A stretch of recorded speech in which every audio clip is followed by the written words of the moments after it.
سوال یہ ہے کہ کیا بیوی شوہر کو زکوٰۃ دے سکتی ہے یا شوہر بیوی کو زکوٰۃ دے سکتا ہے یا نہیں؟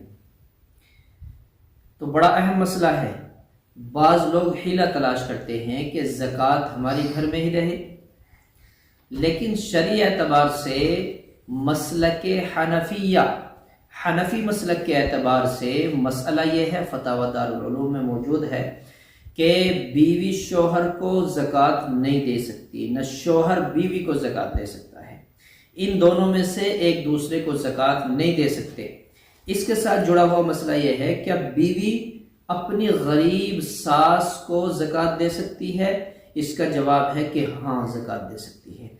اب بیوی اپنے ساس اور غریب سسر دونوں کو زکوٰۃ دے سکتی ہے اگر ان کے پاس اتنا مال نہیں ہے، صاحب نصاب نہیں ہے۔ دوسرا، شوہر بھی اپنی ساس اور سسر کو اگر وہ غریب ہے، انتہائی غریب ہے، تو وہ زکوٰۃ دے سکتے ہیں۔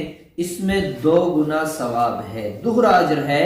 ایک تو صلہ رحمی کا، رشتہ داری نبھانے کا، دوسرا زکوٰۃ ادا کرنے کا۔